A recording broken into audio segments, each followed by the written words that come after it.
Okay, so I have this one. This one is a second year, which means she was hatched out last year. I'm going to show you how we can tell that.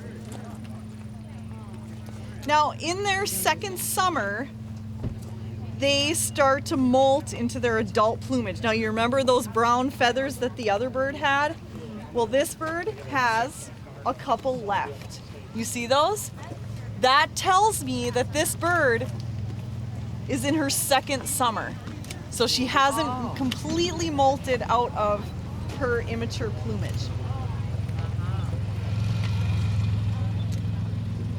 She also has her eye color starting to change. You can see that her eye is more of an orange color.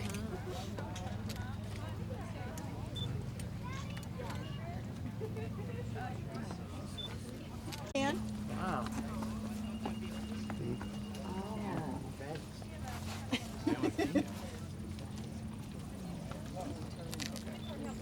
okay, now we've got something really cool to show you. Now this one is a second year bird. This one is a third year bird. Now I just got this bird, so I'm gonna take a look and see what the molt looks like and why they were calling it a third year bird. They must have found a juvenile feather somewhere on this bird. So she definitely has 2 generations of adult feathers. Can you see some that are abraded and more brown than the others? Okay, those are last year's feathers. This is what they look like. It's kind of like how your jeans get frayed on the bottom. It's the same thing that happens with feathers. They get faded and they get abraded, and this bird has a lot of last year's feathers. She has not done a very good job molting into her third year of adult plumage.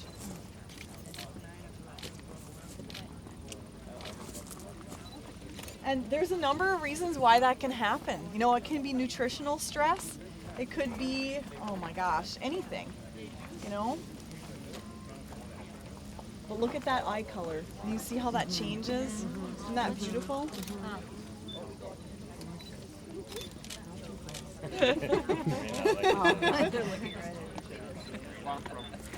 Now, the second year females, they can nest in their second year. I know in goshawks, typically, you know, maybe 40% of the females will nest in their second year, and they're still in that brown plumage. They're still in that hatch year immature plumage.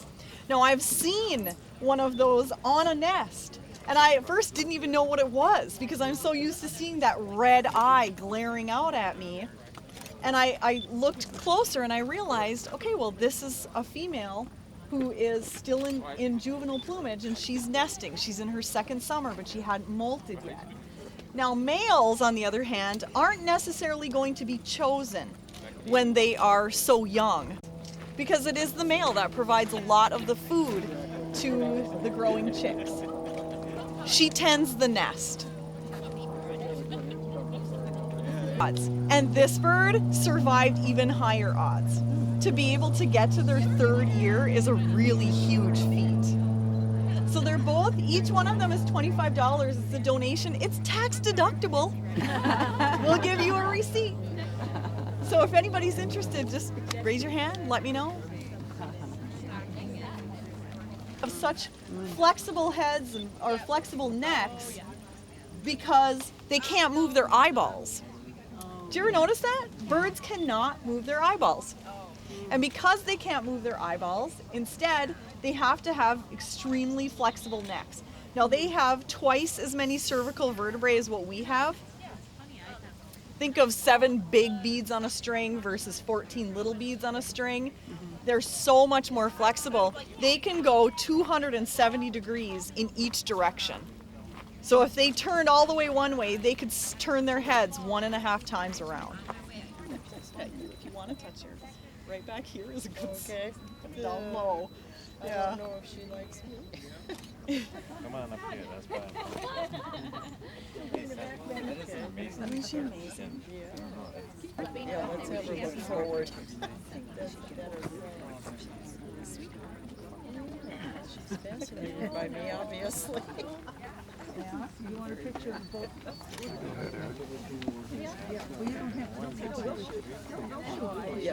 Good one of my bird. And they can do the opposite. Yep, like the Statue of Liberty. She can't stop touching her bird. Okay, on 3, we're gonna count for her, and on 3, we're gonna go 1, 2, 3, and you're just gonna give her a little toss into the air. Okay, I hope it makes it. She is a bird that is made for the woods. She can Okay. flap those wings really fast and maneuver quickly. We always check to make sure there's no cars coming. Yeah. All right, everybody, let's count for Judy. 1, 2, 3. Oh,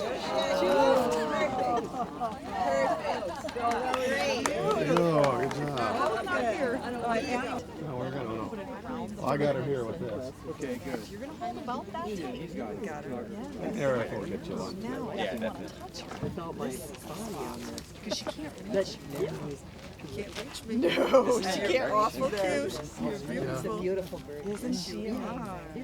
Yeah. You know, these birds are going all the way down into Central America, some of them. And think of all the dangers along that journey. We know exactly where they're going because of the bands. Now, those bands that we put on their legs, that has a unique number on it. And when it's reported, if the bird is found dead or if it's recaptured, it's reported to the bird banding lab, and then we find out about it. Well, we had a lot of birds that were reported in Central America. Well, a little good chunk of information if you have to think positively about it. What are some of the other dangers of this? Well, you know, windows are a really big thing. Getting hit by cars, starvation, disease. Wind farms can, if they're in a major migratory route, they could have a possible problem with the birds. I need to get some shots from the Oh, front. you didn't get any yet? No. Okay. So, have them move back like, yeah. There we go. Smile. 1, 2, 3. 1, 2, 3. Okay, so Isabel, you're gonna hold your bird up like the Statue of Liberty, and just like Judy did on the count of 3, we're gonna go 1, 2, 3, and just let her go. Okay? Okay. All right, let's count, everybody. 1, 2, 3. Whoa! Emily came right down. Why did the camera? Oh, thank you.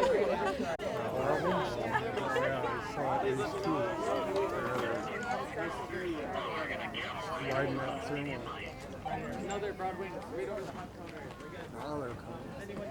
This is a good view. Oh, and look straight up. It's headline. This is a good view. Yeah, they're circling in that another one there. He's got lower altitude. Catching that.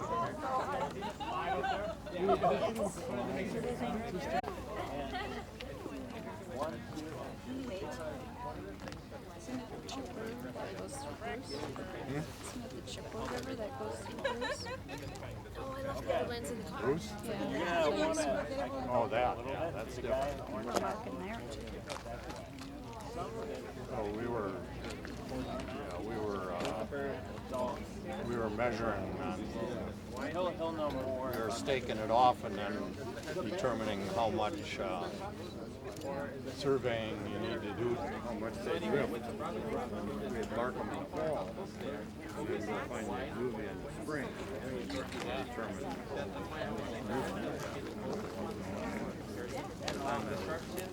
Down Wild Clear, that ended up being a failure. You know, it was because the river was so high, the slush felt very groovy at all.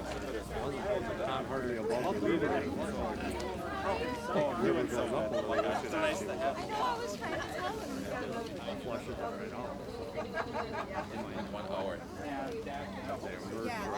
It was nuts. Mostly some of the Broadway. others go I up don't know if you heard my number about Broadway. Okay. So question one is asked about our yesterday's total. We had our biggest day of the season. Gorgeous. He's looking at me.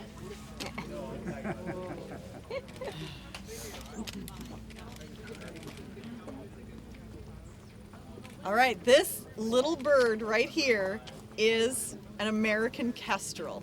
It's a falcon. I'm going to show you what the wing looks like. You know how falcons have really pointy wings?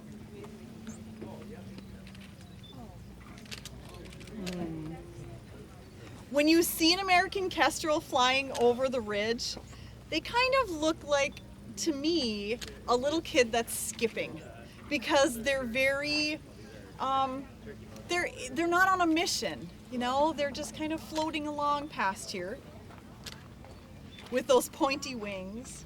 And there's something else that you might see an American kestrel doing as it's going over the ridge. Maybe you got to see this already. They love to eat dragonflies. So there's a huge dragonfly migration that's going on. Green darners migrate, and they migrate right along with them. So I think of it as kind of the cooler in the back seat. You know, when you get hungry, you'll reach over and grab a snack. Well, that's exactly what American kestrels do. You'll watch them, you'll be watching one through your binoculars, and all of a sudden it'll dart over to the side, and then it comes back and it's dipping its head down to its talons. It's eating a dragonfly, a lot like a French fry. And they'll reach down and take a bite and, you know, get it swallowed down, and they'll reach down and grab another bite, get it swallowed down. What we see then on these birds in the hand, because they don't have a napkin, so to speak, to wipe their beak, usually they use branches. They will have a whole bunch of goo on their beak from eating dragonflies, and it dries there, of course, and then they can't get it off. So I can see a little bit, if you use your binoculars, you can probably see. On this bird's beak, you can see that there's goo on the beak. Just a little bit. Must be a pretty clean eater.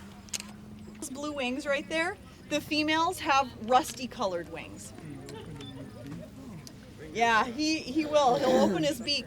When he opens his beak, again, if you look through your binoculars, you can see that they have a little notch on their beak that sticks out and down, and that's something called the tomial tooth. Now, when they have that, and they have prey, like let's say this little kestrel catches a mouse, which they do a lot, catches a mouse, instead of trying to kill it with their talons, instead what they do is they will use their beak to break the neck of their prey. So American kestrels, when they grab their prey, they bite the neck and they twist. Now that tomial tooth helps them to maintain that grip on the bird with the beak. So you see that every time I put my finger by this bird, it opens up its beak, wants to bite me. They're male. And what that means is that he was hatched out this year. He was probably hatched out sometime in June. So figure out, if he hatched out in mid-June, July, August, September. This boy is only 3 months old.